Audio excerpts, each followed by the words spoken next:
받으시옵소서. 받으소서. 주님 받으소서.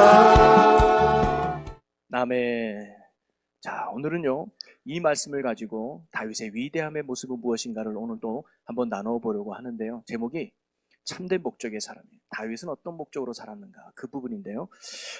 어느 가정주부가 맨날 살이 띠룩띠룩 찌는 거예요. 그래서 거울만 봐도 너무 몰골이 안 좋아서 내가 다이어트를 결심해야 되겠다 해가지고 어떻게 하면 내가 다이어트를 할까 해서 하나의 방법을 쓴 게, 자꾸 이게 냉장고를 여니까 냉장고 안에다가 아주 예쁜 아가씨 사진을 붙여놨어요. 그래가지고 내가 냉장고 열 때마다 열받아가지고 나도 이 몸에 만들어야지 하면서 냉장고를 탁 닫으면 그래도 내가 먹고 싶은 마음이 조금 없어져서 내가 살 빼지 않을까. 그렇게 해서 냉장고 안에다가 한 큰 사진을 이렇게 해가지고 붙여놨단 말이죠, 안에. 그런데 한 달이 지났는데 정말 놀랍게 5kg가 빠졌어요. 이거 안 먹으니까 빠지는 거야. 그런데 알죠? 남편이 5kg 쪘어. 왜 그런지 아시죠? 냉장고에 자꾸 어슬렁어슬렁 거리면서 냉장고 여니까 예쁘네 하면서 뭐 하나 먹고, 그 다음 날도 예쁘네 하면서 뭐 하나 먹고, 그래서 남편이 오히려 살이 쪘다고 하는 전설 따라 삼철 이야기가 있어요. 여러분, 사실 우리가 살아가면서 성공한 사람, 실패한 사람, 많은 차이가 있을 수 있겠지만 그 차이 중에 하나가 있다면 유혹을 얼마나 이겨내는가. 그런데 성공과 실패의 차이가 있지 않을까 생각이 들어요. 오늘 여기 우리 학생들이 공부를 하지만 공부 잘하는 친구와 공부 잘 못하는 친구의, 물론 머리의 차이도 있겠지만 큰 차이가 뭐냐면 유혹을 얼마나 이겨내느냐. 놀고 싶은 유혹, 자고 싶은 유혹, 핸드폰 하고 싶은 유혹, 쉬고 싶은 유혹, 이런 유혹을 얼마나 이기고 내가 끝까지 엉덩이를 버티고 공부하느냐. 그 차이가 참 크지 않을까요? 초반에 다이어트 얘기도 했지만 그 다이어트에 성공하는 사람의 그 차이는 뭘까요? 먹고 싶은 것을 이겨내는 거, 쉬고 싶은 것을 이겨내는 거. 그래서 헬스장에 문 앞에 있다 그러지 않습니까? 여기까지 온 당신이 승리자입니다. 가면 되는데 끝까지 못 가는 거죠. 그래서 어떻게 유혹을 이기냐에 따라서 성공과 실패가 참으로 나온다고 볼 수 있습니다. 그래서 우리가 살아가면서 우리는 참 수많은 유혹을 사실 받고 살아가죠. 유혹이란 사전적 의미에서 보면 꿰여서 좋지 않은 길로 이끈다는 의미예요. 즉 나쁜 길로 빠지도록 한다는 거죠. 그래서 이런 유혹을 얼마나 이기냐에 따라서 우리의 승리와 또는 실패의 차이가 있을 수 있습니다. 그런데 여러분, 신앙생활도 마찬가지라는 거예요. 우리가 건강하고 승리하는 복된 신앙생활을 함에 있어서 중요한 건 뭐냐면 우리가 얼마나 죄의 유혹을 이기냐에 바로 건강하고 승리하는 신앙생활이 달려있다는 거예요. 베드로전서 5장 8절에 보면 근신하라, 깨어있어라, 너희 대적마귀가 우는 사자같이 두루다니며 삼킬 자를 찾나니 라고 나옵니다. 마귀는 지금도 굶주린 사자처럼 어떻게든 믿음으로 사는 사람을 넘어뜨리고 어떻게든 믿음으로 사는 사람들을 잡아뜨려서 하나님을 떠나게 하면서 죄짓게 하려고 몸부림친다는 거예요. 그러면서 지금도 사탄은 죄로 말미암아 우리를 유혹하고 있다는 거예요. 영적 승리는 이런 유혹을 얼마나 우리가 이겨내느냐, 거기에 큰 차이가, 가치가 있다는 거죠. 그런데 생각처럼 우리가 이런 유혹을 이긴다는 게 쉽지 않습니다. 왜냐하면 이 사탄의 유혹은요, 때로 겉으로 보기에는 아주 그럴듯하게 나에게 좋은 기회인 것처럼 포장해서 우리에게 다가오더라는 거예요. 얼핏 보기에는 좋은 기회 같아요. 그런데 그 안에는 아주 죄의 유혹이 담겨져 있다는 거예요. 그 대표적인 게 마태복음 4장에 나오는 예수님을 유혹하는 사탄의 모습입니다. 자, 당시 예수님은 공생애를 시작하기 위해서 40일 동안 금식하셨어요. 성령에 이끌려서 기도하셨죠. 그리고는 광야로 갔습니다. 그때 굶주린 예수님 앞에 사탄이 세 가지 유혹을 하죠. 그 첫 번째가 뭐예요? 너 배고프잖아. 돌이 떡덩이 되게 해. 그 정도 능력 있지 않니? 라고 유혹을 하죠. 두 번째는 뭐냐면 성전 꼭대기로 데리고 올라갑니다. 그래서 뛰어내리라는 거예요. 왜 뛰어내리느냐? 네가 하나님의 아들이라는 걸 보여줘. 기적을 보여줘. 그래서 사람들에게 인기 좀 얻어봐 라고 말하는 거예요. 세 번째는 뭐냐면 네가 나에게 경배해. 그러면 이 땅에 있는 부귀영화 모든 건 너에게 줄게. 너도 어느 정도 좀 가지고 있어야 되지 않겠니? 라고 사탄이 유혹하고 있다는 거죠. 그런데 육신의 배고픔, 예수님의 입장에서는 사탄의 이런 유혹이 아주 달콤한 기회 같아요. 왜냐하면 돌이 떡덩이 되게 하라. 그러면 안 그래도 예수님 배고픈데 40일 동안 금식했는데 맞아, 내가 떡이 필요했지 해서 바로 그냥 떡을 먹을 수도 있지 않겠습니까? 내 육신을 채우기 위해서. 두 번째는 성전 꼭대기에서 뛰어내려서 너가 하나님의 아들임을 보여주면서 세상 사람들이 너를 좀 인정받게, 인기 있게 받아라. 근데 막상 예수님이 어떤 일을 할 때 인기 있으면 좋은 거 아니겠어요? 사역을 할 때 예수님이 가는 곳마다 사람들이 몰려오면 복음 전하기도 쉽고 말씀 전하기도 쉬운 거 아니에요? 맞아, 인기도 필요한 것 같아. 그 다음에 마지막 뭐예요? 뭐니 해도 머니가 아닙니까? 돈이 있어야 되죠. 야, 예수, 너 사역하려면 돈이 필요해. 먹을 것도 사야 되고, 너 그냥 하냐? 어떻게 호텔도 얻어야 되고, 돈이 필요하잖아. 내가 줄 테니까 나에게 경배해. 그럼 내가 이 모든 것들 너에 줄 때 하면서 어떤 부귀영화, 물질을 이야기하는 거예요. 그 육신에 있는 예수님은 맞아. 돈도 필요하지.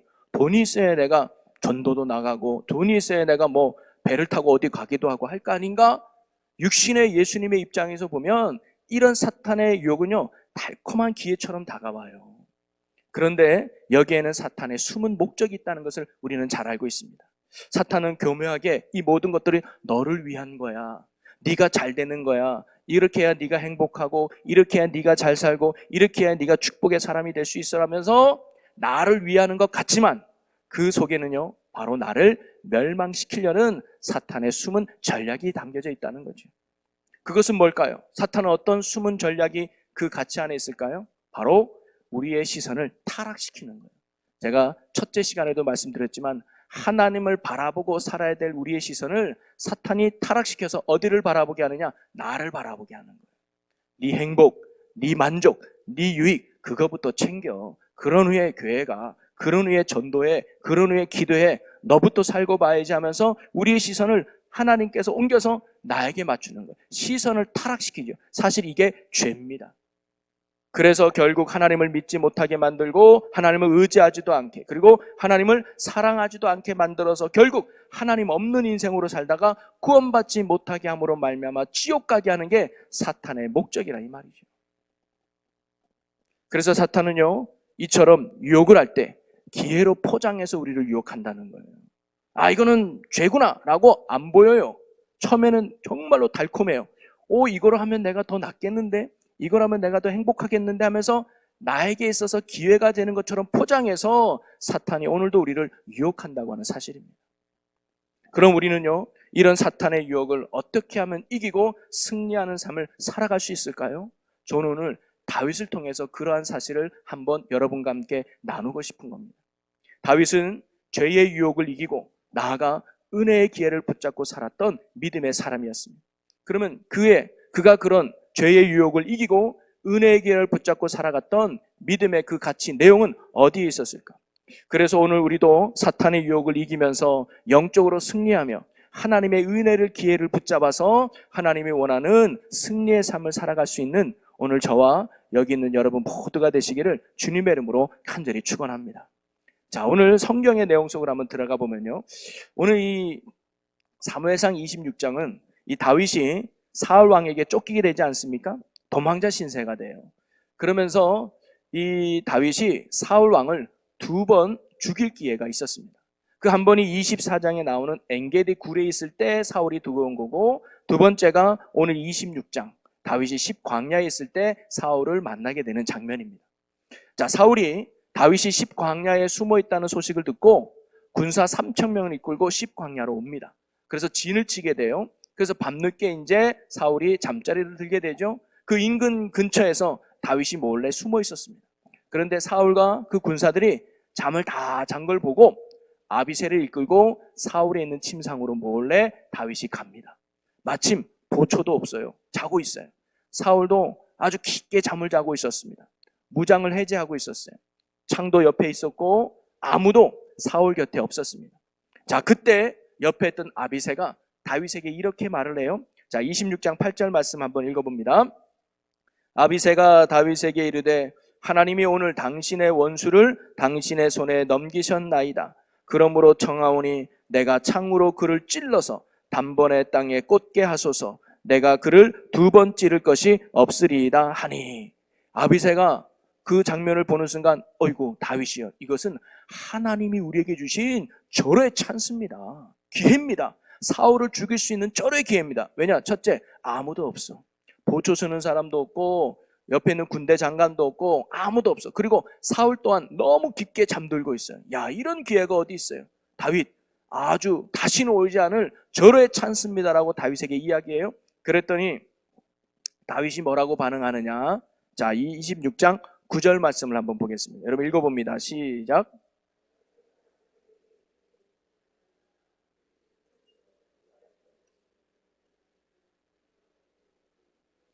죽이지 말라고 하는 거예요. 그러면서 11절에는 또 이렇게 이야기합니다.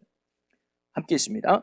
내가 손을 들어 여호와의 기름 부음 받은 자를 치는 것을 여호와께서 금하시나니 너는 그의 머리 곁에 있는 창과 물병만 가지고 가자 하고.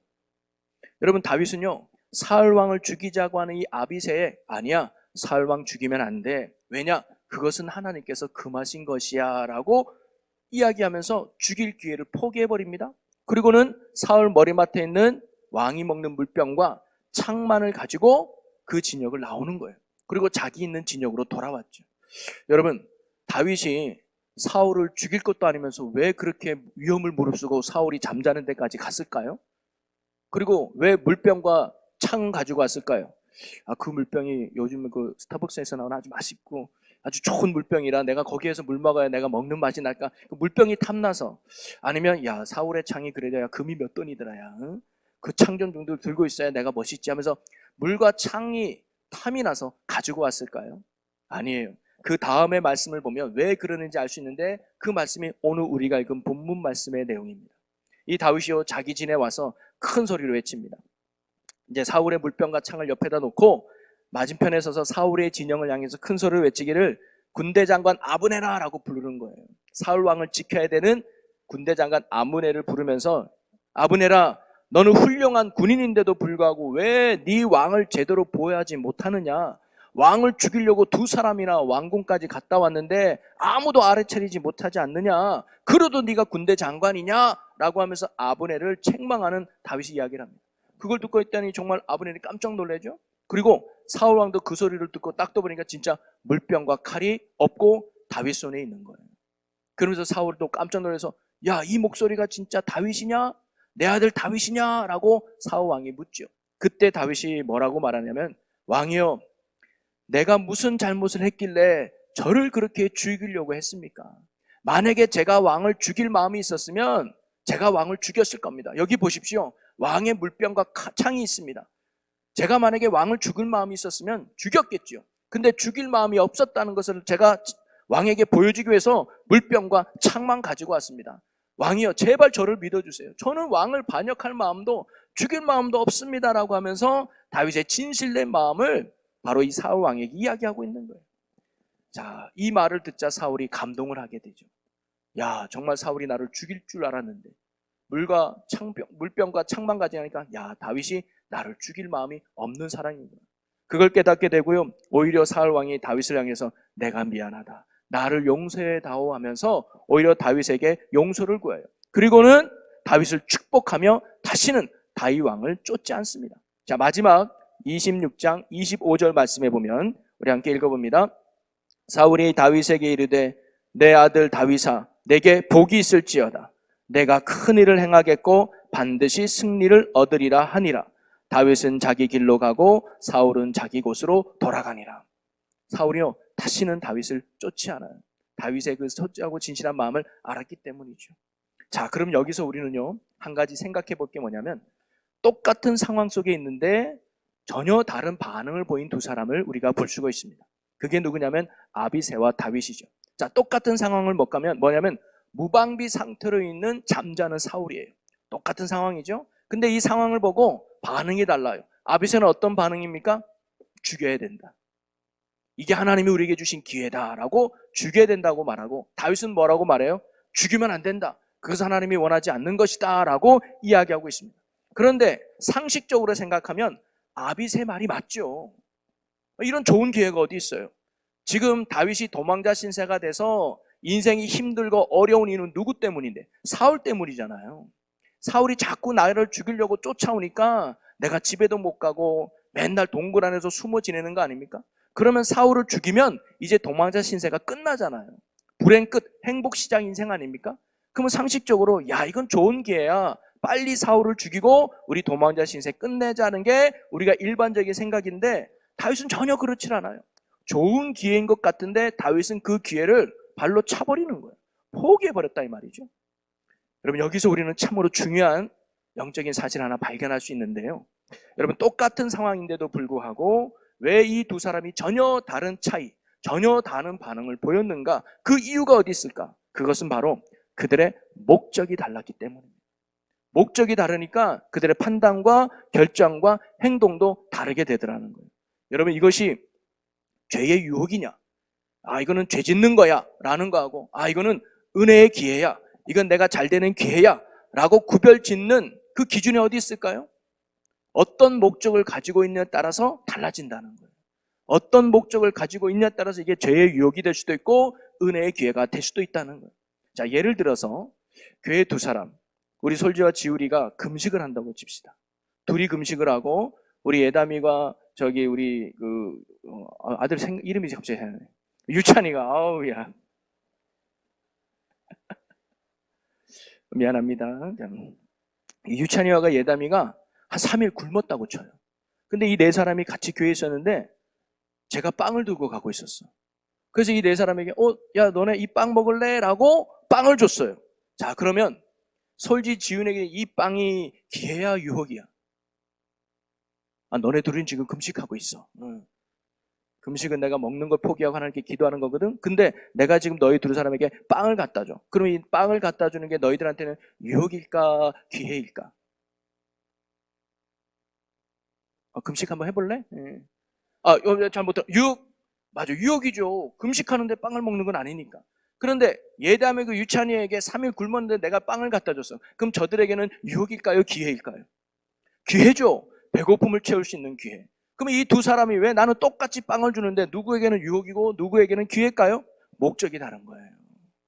내가 어떤 목적과 가치로 사냐에 따라서 보여지지만 그 기준과 판단이 다르게 된다는 거죠. 여러분 그러기에 우리가 죄의 유혹을 이겨가며 은혜의 기회를 붙잡는 승리하는 영적인 삶을 살기 위해서 아주 중요한 영적인 자세는 뭐냐면 바로 하나님을 향하여 우리가 바른 목적을 가지고 살아가는 데 있다는 겁니다. 그래서 제목이 참된 목적을 가지고 사는 다윗, 그 제목을 정해봤는데요. 우리가 다윗에게서 배울 수 있는 네 번째 그의 믿음의 위대함이 바로 이겁니다. 그는 인생의 올바른 그리고 인생의 참된 목적을 가지고 살아갔던 게 바로 다윗이었어요. 그래서 그는 죄의 유혹을 이기고 은혜의 기회를 붙잡는 승리의 인생을 살 수 있었다는 사실이죠. 그렇다면 다윗이 가졌던 목적이 무엇이었을까요? 그것을 우리도 같이 가지면 되지 않겠습니까? 자, 그러면 다윗의 목적을 알기 전에 아비새의 목적부터 한번 우리가 생각해 볼까요? 사울 왕을 죽여야 된다라고 말했던 아비새의 목적을 보면은 그는 무방비 상태에 있는 사울을 보면서 뭐라고 말했냐면 죽입시다라고 말했어요. 여러분 아비새가 사울을 죽입시다라고 말한 이유가 뭘까요? 예? 빨리 죽여야 도망자 신세가 끝내잖아요. 너무 지긋지긋해 이 도망자 신세. 언제 끝날지 못하는데 이 사울 때문에 지금 계속 피해 다니는데 이 사울만 없으면 이제 나는 두 발 뻗고 잘 수 있다. 도망자 신세가 끝나는 거 아니겠습니까? 그러면 아비새가 빨리 도망자 신세를 끝내고 싶은 이유는 어디 있을까요? 그게 자기 유익 아닙니까? 자기 만족인 거예요. 바로 아비새에게 있어서 삶의 목적이 뭘까요? 내 이익과 내 유익과 내 만족이에요. 그러기 위해선 사울 죽여야 되는 거예요. 왜? 그래야 도망자 끝나니까. 그래야 내가 집에 가서 편히 쉬니까. 내 목적, 내 이익이 바로 아비새의 목적이었단 말이죠. 자, 그의 반면에 다윗은 어땠을까요? 다윗의 목적은 무엇일까요? 다윗이 사울 왕을 살려둔 이유가 뭘까요? 결코 도망자 신세를 빨리 끝내고 싶은 건 아니에요. 그렇죠? 그랬다면은 사울 왕을 죽이는 게 맞는 거였을 거예요. 이건 뭐냐면 다윗의 목적은 결코 자기 유익, 자기 만족, 자기 이익에 있지 않았다는 겁니다. 그러면 다윗이 사울 왕을 살려둔 궁극적인 이유와 목적이 뭘까요? 바로 하나님 때문인 거예요. 바로 다윗이 가졌던 인생의 목적이 뭐냐? 하나님이 다윗의 목적인 줄로 믿으시기를 바랍니다. 바로 다윗이 보여줬던 인생의 목적은 하나님을 목적으로 삼고 살았던 것이 바로 다윗이. 사무엘상 26장 24절 말씀을 보면 오늘 왕의 생명을 내가 중히 여긴 것 같이 내 생명을 여호와께서 중히 여기셔서 모든 환난에서 나를 구하여 내시기를 바라나이다 하니라. 아멘. 한마디로 말하면 왕의 생명을 살린 것은 하나님 때문이라는 거예요. 다윗의 이쪽 마음도 빨리 이 도망자 신세를 끝내서 사울 왕을 없애버리고 싶은 마음이 한쪽 편에 있었는지 모르지만 그건 하나님이 원하는 게 아니라서 내가 당신을 살려준 겁니다라는 하나님 때문에 사울 왕을 살려줬다고 이야기해요. 바로 다윗은요, 자신의 유익과 자신의 만족인 자기 자신을 목적으로 삼고 살았던 사람이 아니라 내 생명까지도 다스리는 하나님을 내 인생의 목적으로 삼았던 사람이 바로 다윗이었다는 사실이죠. 여러분, 다윗의 위대함이 바로 여기에 있었습니다. 오늘 하나님이 다윗과 함께 하셨던 이유, 하나님이 그를 사랑하고 하나님이 그를 기뻐하고 하나님이 그와 늘 함께하면서 어떤 문제 가운데서도 해결해주고 어떤 아픔 가운데서도 치료해주고 어떤 어려움 가운데서도 구원해주시는 하나님이 다윗에게 힘이 되어지고 능력이 되어지고 소망이 되어줬던 이유가 어디 있느냐?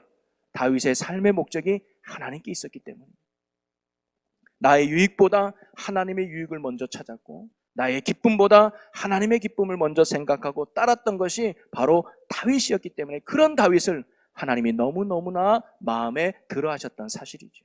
여러분, 오늘 우리의 삶의 목적은 어디에 있습니까?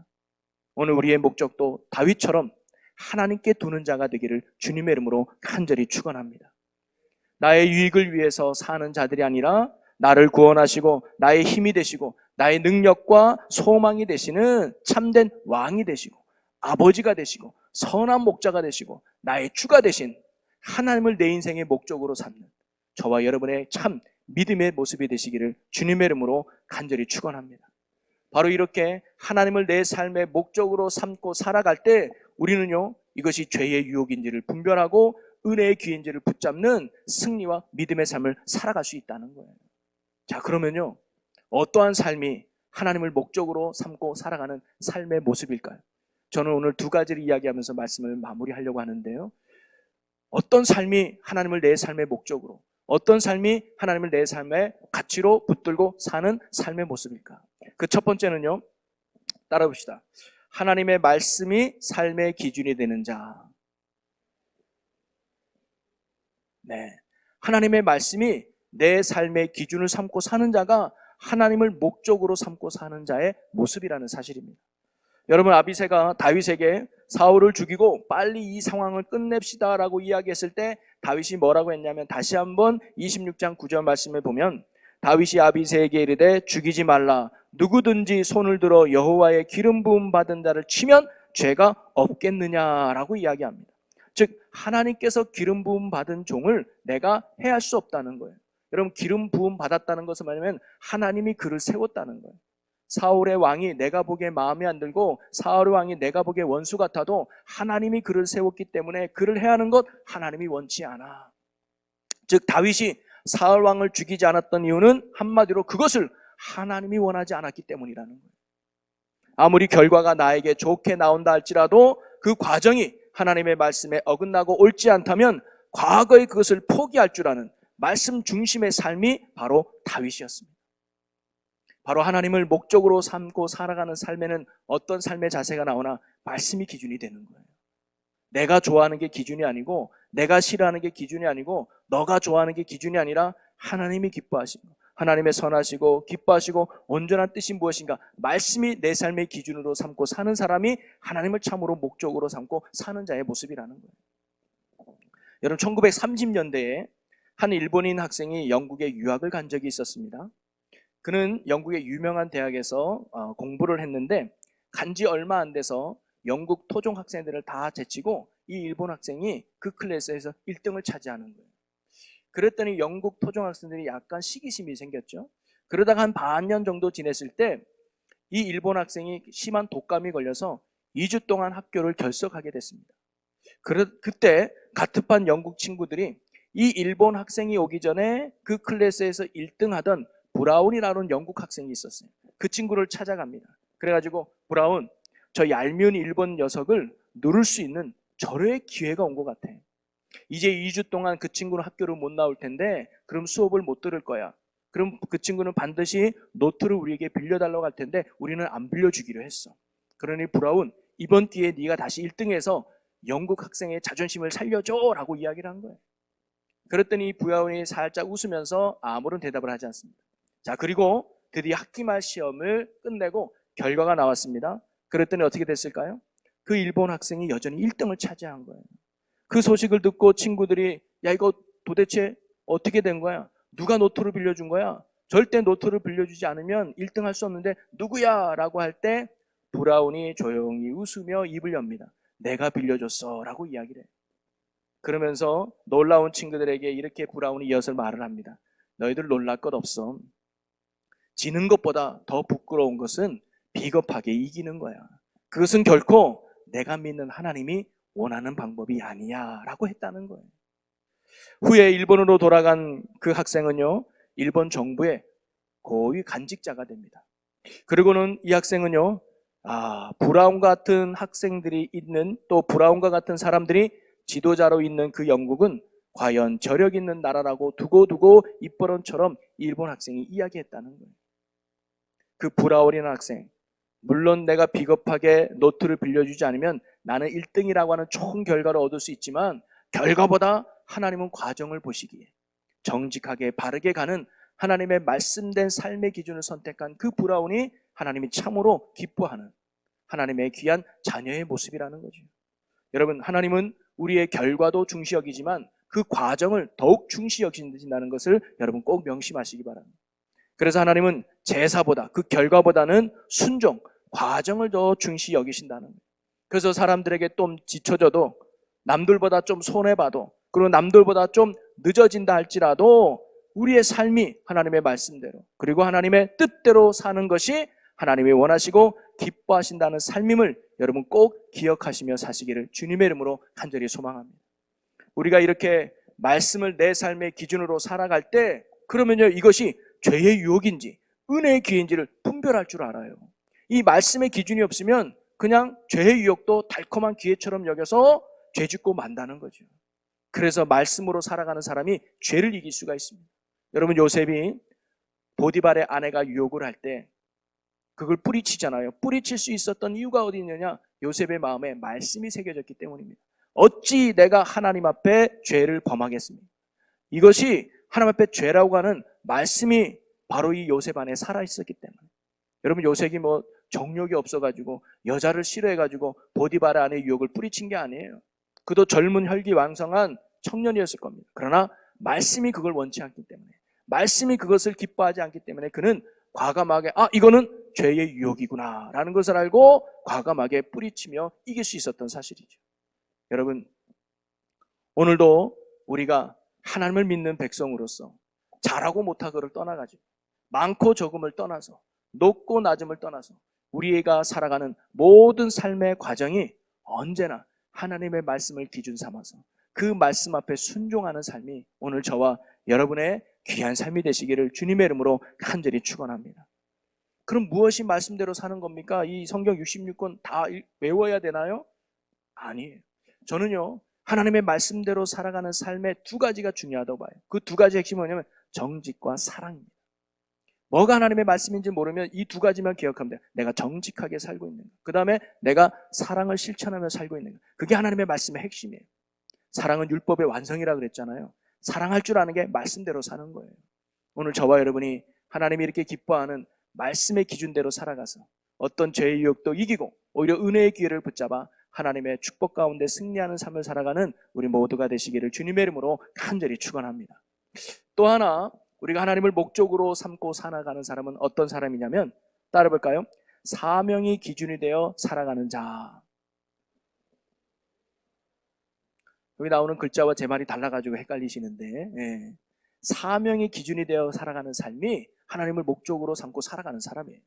여러분, 사도행전 16장에 보면 바울과 실라가 빌립보에서 복음을 전하다가 감옥에 갇히는 사건 여러분 잘 아시죠?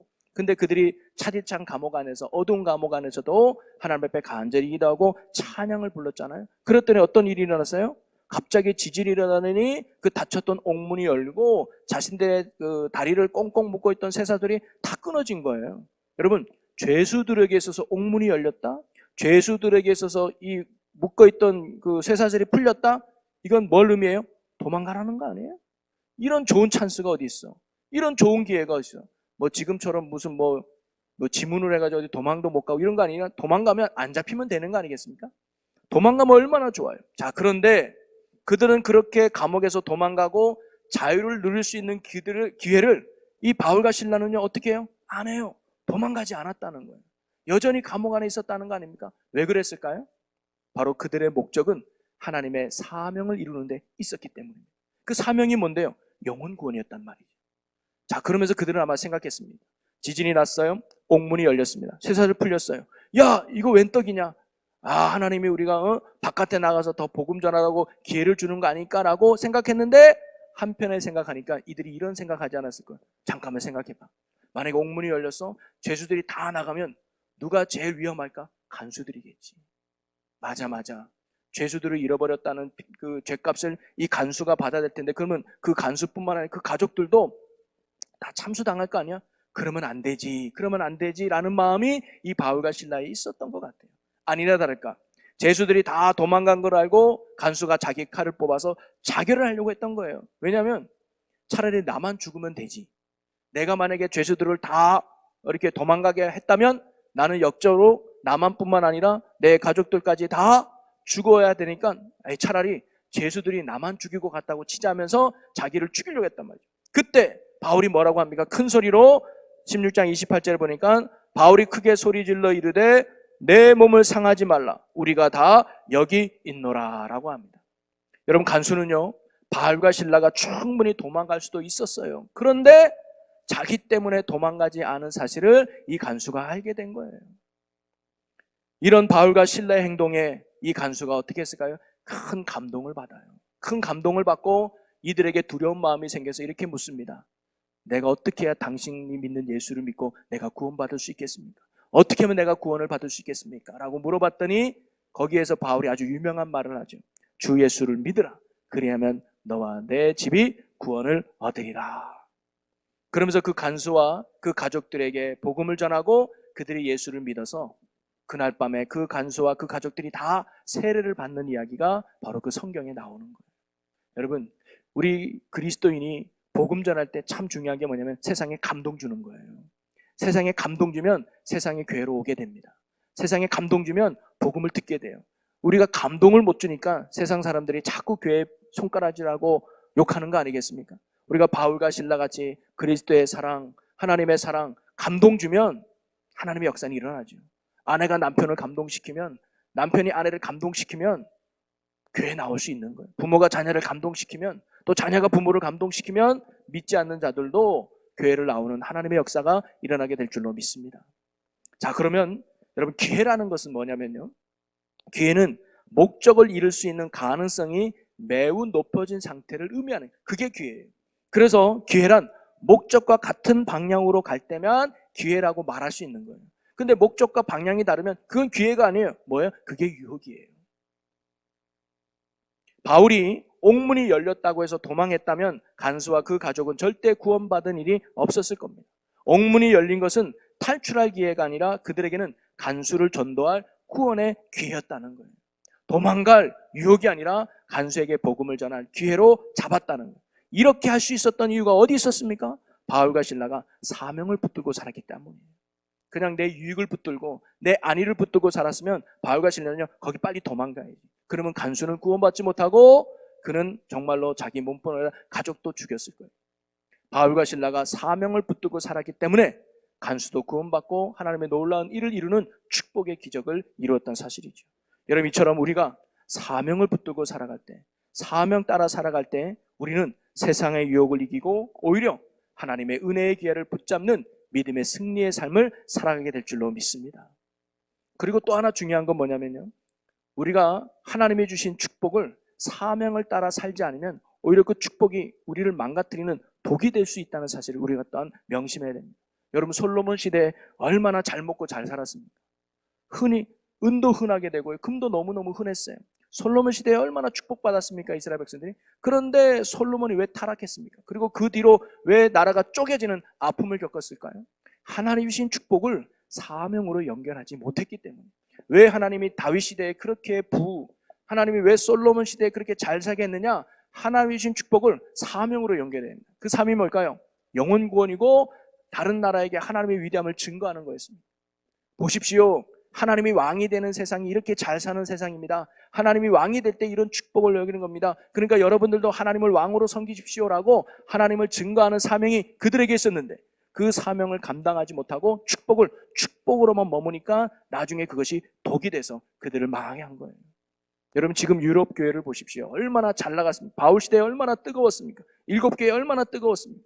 그런데 지금 교회가 텅텅 비고 술집으로 대여한다는 소식까지 들리잖아요. 그 이유가 어디 있을까요? 하나님의 축복을 사명으로 연결하지 축복으로 끝났기 때문에. 근데 그게 한국 교회도 조심해야 됩니다. 우리가 정말 한강의 기적이라 해가지고 그 짧은 기간 동안 정말로 많은 축복을 누렸지요.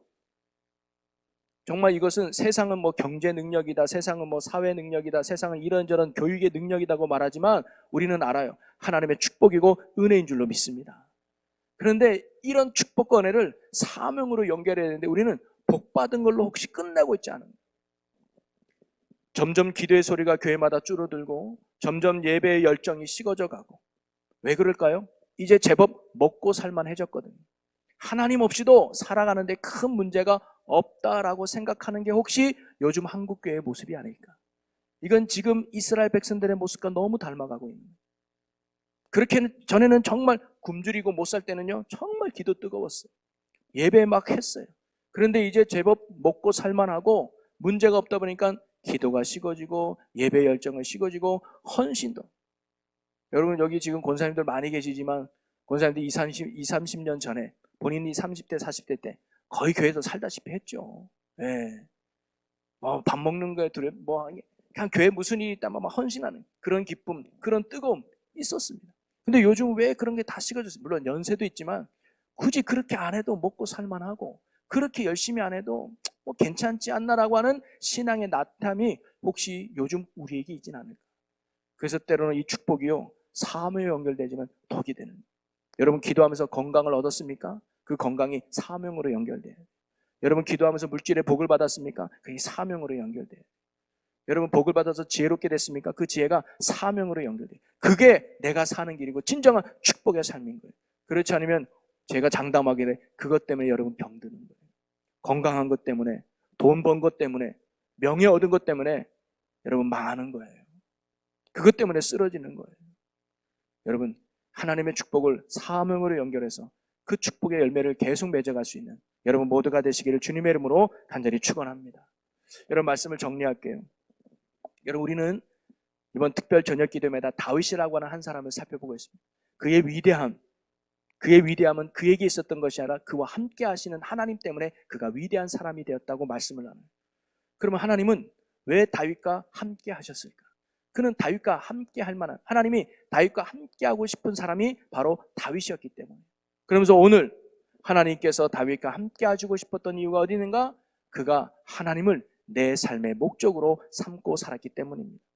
오늘도 하나님을 삶의 목적으로 삼는 자에게 하나님은 참된 힘이 되어주시고 능력이 되어주시고 소망이 되어주시는 줄로 믿습니다.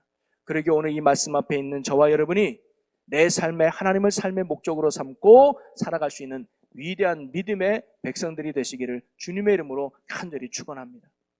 하나님을 내 축복의 수단이 아니라 이용이 아니라 하나님을 내 삶의 목적으로 삼을 때 거기에서 진정한 하나님의 은혜가 있다는 거죠.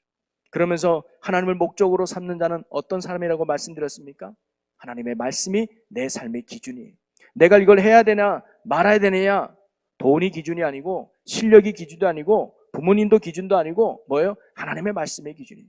여러분 교회도 마찬가지입니다. 우리가 이 사역을 해야 되겠습니까? 안 해야 되겠습니까? 그 기준이 뭘까요? 재정이 되느냐? 아니에요. 일꾼이 있느냐? 아니에요. 장로님들이 원하느냐? 권사님들이 원하느냐? 청장년들이 반대하느냐? 그게 아니에요. 하나님이 원하는 일이냐? 하나님이 기뻐하는 일이냐? 그 일만 하는 거죠. 돈이 없어도 하면 돼요. 사람이 없어도 하면 돼요. 왜? 일하시는 분은 하나님이신 줄로 믿습니다. 우리가 그런 믿음을 가지고 하나님 앞에 살아갈 수 있는 신실한 종들이 되길 축복합니다. 그 다음에 하나님의 목적으로 살아간다는 게 뭐예요? 바로 하나님의 사명 따라 살아가는 거예요. 사명 붙들고 살아가는 거 쉽지 않을 수 있습니다. 사명 붙들고 살아가는 거 어려울 수 있습니다. 사명 붙들고 살아가는 거 지칠 때도 있을 수 있습니다. 그래도 그 사명 붙들고 살아가는 것이 내가 사는 길이에요. 그 사명 붙들고 살아가는 것이 하나님이 기뻐하는 일임을 알고 여러분에게 맡겨진 복음의 사명을 이 시대에 잘 감당하여 어떤 죄의 유혹도 이겨가며 하나님의 선하신 뜻을 이루어가는 이 시대, 다윗과 같이 위대한 믿음의 사람으로 세워지는 은혜가 오늘 여기 있는 우리 모두에게 임하시기를 주님의 이름으로 간절히 축원합니다. 우리 이 시간 다 같이 찬양하고 함께 기도하기 원하는데요, 오른손을 주님을 향하여 높이 뻗으시기를 바랍니다. 이 손을 주님께서 여러분을 붙들어 주시고 능력과 힘이 되어질 능력의 손입니다. 그리고 왼손은 여러분의 가슴에 모으시기를 바랍니다. 하나님 앞에 결단하며 그렇게 살겠다고 하는 여러분의 다짐의 마음입니다. 이 시간 함께 기도하겠습니다. 살아계신 하나님, 오늘 오른손을 주님을 향하여 높이 뻗었습니다. 하나님, 이 손을 주님 꼭 붙들어 주시옵소서. 하나님의 능력이 나의 능력이 되고 하나님의 지혜가 나의 지혜가 되고 하나님의 축복이 내 축복이 되는 능력의 삶 살게 하여 주시옵소서. 그래야 하나님을 내 삶의 목자가 되시고 하나님을 내 삶의 목적으로 삼는 참 믿음의 주인공들이 우리가 되게 하여 주시옵소서. 그래가 어떤 죄의 유혹을 만나든 주님의 능력으로 이기게 하여 주시옵소서. 은혜의 기회를 만나면 믿음으로 축복된 자 되게 하여 주시옵소서. 하나님, 오늘 왼손에 가슴을 대며 믿음으로 결단합니다. 하나님, 내가 이제 하나님을 목적으로 삼고 살겠습니다. 하나님이 내 인생의 수단이나 방법이 아니라 하나님을 위해서 내가 순종하는 하나님만을 참된 목적으로 삼고 살아가는 저희들 되게 하여 주시옵소서. 하나님, 말씀에 기준되어 살겠사오니 주님 우리 안에 말씀으로 세워지는 은혜가 있게 하여 주시옵소서. 하나님의 사명을 붙들고 사는 저희들 되게 하여 주시옵소서. 그래야 어떤 죄의 유혹도 이겨내고 은혜의 길을 붙잡으며 하나님이 원하는 능력의 삶을 살아가는 축복의 저희들 되게 하여 주시옵소서. 그래야 이 시대에 또 다른 다윗이 되어 하나님의 위대함을 증거하는 축복의 존재들이 되게 하여 주시옵소서. 믿음대로 될지어다 역사하여 주시옵소서. 모든 영광 하나님께 올려드리며 우리의 영원한 삶의 목적이 되시는 우리 주 예수 그리스도의 이름으로 기도하옵나이다. 아멘.